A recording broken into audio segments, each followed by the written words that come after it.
Hello, welcome back to another update as we cover the latest developments throughout the front line in the Russo-Ukrainian war. And in this one, we have very significant developments. Starting out here to the west of Avdiivka, the Russians are attacking Tonenke from multiple directions. They're storming it from the northern parts and the southern parts, allowing them to capture the fortifications to the northeast of Tonenke. And with this, the Russians have a significant foothold within the village itself, as they've managed to advance in from Sheverne, as well as the northeastern parts, and they've captured the forest lines to the south. And with this, the Russians will likely look to advance further within Tonenke itself and look to capture it very soon with these developments. As for the north, there are developments towards Orlivka from both the north and the south, and with this, the Russians are getting very close, gaining a proper foothold within the village. And with this, both the villages of Orlivka and Tonenka are being stormed at the same time, as well as in the north, where the Russians have also made an advancement here in the direction of Berdishi. Taking a look at the map with the fortifications, we see that in the direction of Berdishi, as well as here from the south towards Tonenge, and in the direction of Fortifications, there are no prepared fortifications for the Ukrainians. With this, it is easy for the Russians to advance here compared to the heights and fortifications by Sevenivka and Umanske, as well as in the northern direction, where there are additional layers of fortifications. We see that the weakness of Semenivka and Umanske here is if the Russians pass through the northern parts, through the heights that are already there in the north, which means that the Ukrainians would only have their fortifications. And at the same time, we see that the fortifications are mainly focused on a eastern and southern direction. This means that the Russians going from Berdishi and swinging in from the north would allow them to pretty much attack the Ukrainian positions at their weakest point, while also not giving them the height advantage. So it is likely that the Russians will attack from this northern direction, capture Berdishi, and then move southwards through Semenivka and then down to Umanske, where these fortifications are much weaker than if they were attacked head on. So we see that the focus around Orlivka and Tonenke is simply to gain control over these villages before the main push will come in the northern direction through Berdishi. The current situation through the Avdiivka front is that the Ukrainians are simply trying to get these brigades out. In the direction of Berdishi, the 47th Mechanized Brigade is fighting. In the direction of Orlivka is the 3rd Assault Azov Brigade. And in the Tonenke direction, it is the 53rd Mechanized Brigade. All three of these are considered elite units in the Ukrainian army. And the fact that the Russians are pushing through them like it's nothing shows how the fortifications are very significant for the defense of the Ukrainian side, and therefore it is likely that the Ukrainians will withdraw not just to this Semenivka-Umanske direction, but beyond to the previous fortifications, because that is where the real fortifications are in this section of the front line. Other than that, this will all fall likely within the next weeks, as the Russians will continue pushing through and capturing these villages one by one, as the Ukrainians are fighting in a retreat. Now, for the most significant developments since the capture of Avdiivka, we have the Russians storming Krasnohorivka from the south.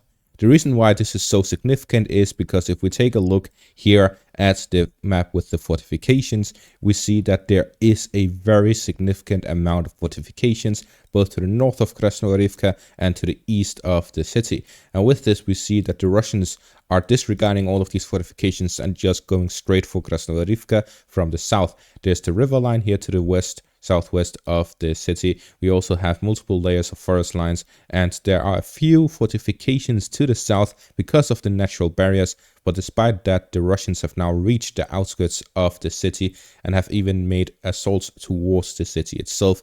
This means that the Russians are looking to gain control over, at the very least, the southern parts, but likely the city itself. This is the initial advancements towards that. And that made me realize, despite my analysis previously stating that the fortifications in Krasnohorivka are very tough, they are very strong, and the Russians would have a very difficult time attacking Krasnohorivka from the east because of the fortifications, from the south because of the natural barriers. So it would likely take place from the west when the Russians have captured Hirohorivka and Maximilianivka. But instead, the Russians are just going straight for the kill, going straight for Krasnohorivka. This made me realize the current situation for the Ukrainian army is that they have a significant lack of ammunition and they're running low on manpower, etc.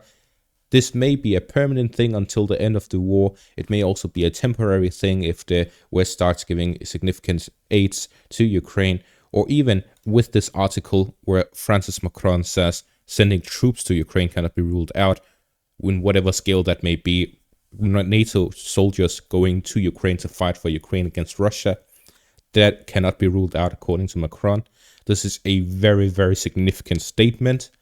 And despite that, we see that the Russians are storming these heavily fortified areas. It is likely because they realize attacking the heaviest fortifications right now is probably the best opportunity the Russians will get. Even better than going from behind and ignoring all of these fortifications is going straight for the kill when the Ukrainians are the weakest that they possibly can be in this war.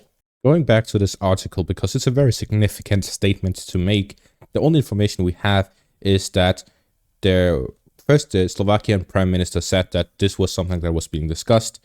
The Danish Prime Minister said just a week ago it's not being discussed. And now Macron says that the subject could not be ruled out. There's no consensus at this stage, which means it's being discussed to send troops on the ground, which means sending it to Ukraine to fight in Ukraine. Macron said after hosting some 20 countries allied to Ukraine, nothing should be excluded. We'll do everything that we must so Russia does not win. So they're willing to start World War III rather than letting Russia win this war, which they're going to at this point, which means that World War III is coming. I really, really hope that NATO isn't stupid enough to do so, because Russia has said that if NATO soldiers go into Ukraine, they are willing to use nuclear weapons to deal with that. They'll just be sending soldiers to fight against nukes. That's not really a great idea. And if nukes are being used, then what is the risk that nukes will be used both ways? And suddenly we have a nuclear holocaust. This is a very doomer statement. This is very crazy. This is the craziest statement I've seen since this war began. This is a very, very significant article, and it's very crazy that this was said, and it's very crazy that it is being discussed. Now let's move back to something we know a little bit more about, and that is in the Bakhmut direction, where we see that the Russians continue their offensive operations here within the village. And as we covered the last video, we see here in the northern parts the fortifications covering the defensive line or the supply line of the Ukrainians from Ivanivsk by the north has been under attack by the Russians here in the northern direction. There's also reports of fighting continuing here in the eastern parts towards the village itself, but the strongest fisk right now being fought is through the central parts, where the Russians are advancing both in the northern and western directions. So what we can see throughout the front line is that the Ukrainians are at a very weak point comparatively to the Russians right now, and the Russians are making use of that to attack the most heavily fortified areas of the Ukrainian army to try and capture these while the Ukrainians are still weak. And there's being discussed the fact that NATO troops could fight in Ukraine.